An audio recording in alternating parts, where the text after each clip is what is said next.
Banyak orang pikir boundaries itu bikin kita jadi jahat. Padahal orang yang paling sering kamu kecewain itu bukan orang lain, tapi diri kamu sendiri setiap kali kamu nggak pasang batasan. Sebelum itu, selamat datang kembali di channel saya. Jadi sambil nemenin aku me time, kita cerita-cerita lagi ya teman-teman. Seperti yang kita tahu ya teman-teman, kalau dunia ini sesak dan penuh manusia.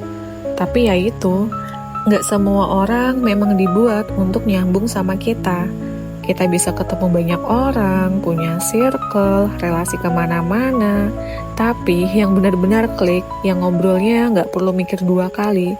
Biasanya orangnya cuma itu-itu aja. Bahkan kalau dihitung-hitung ya, circle yang benar-benar solid di hidupku, bahkan nggak sampai 5 jari. Dan aku mau curhat sedikit ya teman-teman, aku ini termaksud orang yang boundariesnya itu cukup ketat sekarang. Bukan karena sombong, tapi karena kalau aku lihat ke belakang, ujian terbesarku memang selalu ada di relasi. Dulu aku nggak seperti ini, aku terbuka sama siapa aja, nggak pernah pilih-pilih, selalu mikir positif tiap ketemu orang baru. Sampai akhirnya hidup menyadarkanku dengan caranya sendiri. Kalau nggak semua orang harus dekat, ada yang kehadirannya justru lebih banyak menguras energi kita, bikin kita capek daripada nambahin makna ke hidup kita. Dan makin kesini ya aku makin paham manusia itu ya memang kompleks. Ada yang egois, ada yang prinsip hidupnya nggak sejalan, ada juga yang maunya didengarkan terus, dingertiin terus. Bahkan yang paling banyak itu yang diam-diam sibuk ngukur ya. Kita ini ada di level dia atau di bawah dia. Diam-diam iri, diam-diam dengki, dan itu cukup bikin capek teman-teman. Sampai pada akhirnya aku mulai memilih untuk lebih adil ke diriku sendiri. Karena kalau kita terus ngikutin maunya orang, lama-lama kita kehilangan posisi sebagai pemilik hidup kita sendiri. Kalau orang-orang dulu, kita sering dengar ya, mereka bilang hidup itu harus adaptif, harus bersosialisasi, nanti kalau kamu susah, siapa yang mau nolong, dan sebagainya. Dan mereka benar.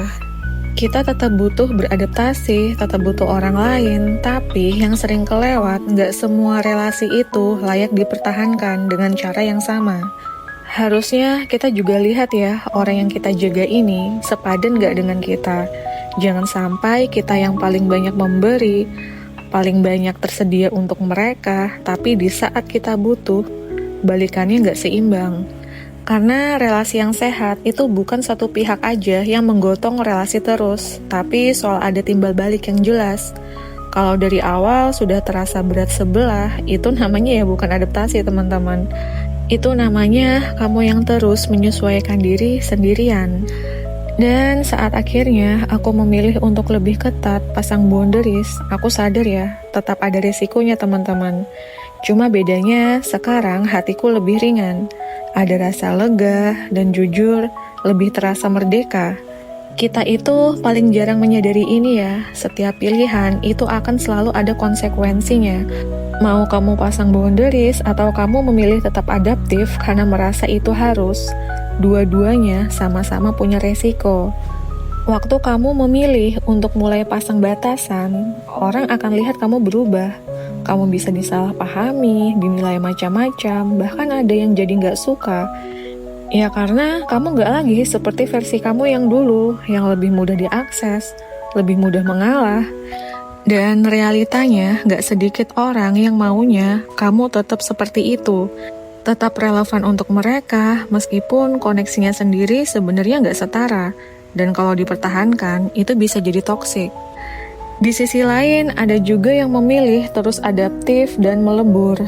Tapi konsekuensinya juga jelas ya teman-teman. Mereka juga harus sering menyesuaikan diri, gak selalu bisa jadi diri sendiri, dan bertahan di hubungan yang gak selalu kasih rasa nyaman yang setara.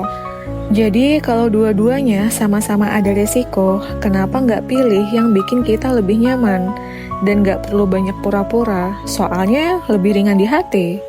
Dan juga yang bikin kita tetap punya kendali atas diri sendiri.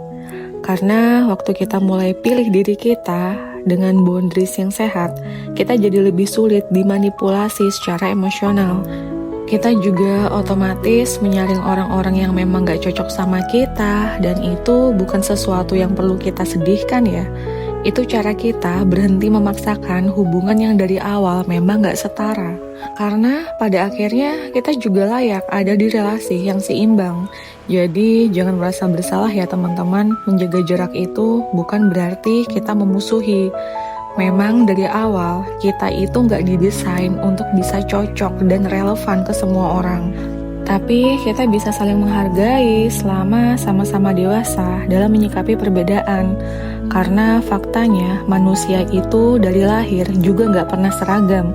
Entah itu cara pikir, nilai hidup, cara bersikap, pasti beda-beda.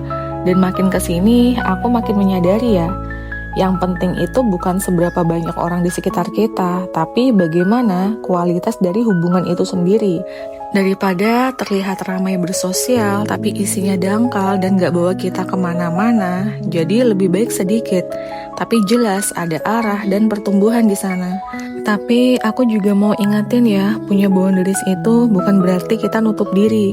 Kalau terlalu kaku, kita juga bisa kehilangan koneksi yang sebenarnya kita butuhkan untuk berkembang. Jadi tetap harus seimbang. Di usia sekarang, harusnya kita sudah bisa bedakan mana yang perlu dijaga jaraknya, mana yang cukup kita hadapi dengan damai, dan mana yang masih layak kita buka ruang baru. Karena memperluas relasi itu tetap penting, tapi bukan lagi asal banyak, tapi nggak benar-benar bisa saling mengisi. Dan yang terakhir, kita itu jangan merasa bersalah ya karena menjaga jarak. Karena kita juga perlu memproteksi diri kita sendiri, perlu menyayangi diri kita sendiri. Dan memang dari awal, kita nggak akan pernah cocok dengan semua orang. Tapi kita tetap bisa saling menghargai mereka. Karena yang paling penting itu seberapa sehat dan seimbang hubungan yang kita punya. Karena di titik tertentu, menjaga diri bukan lagi pilihan, tapi kebutuhan ya teman-teman.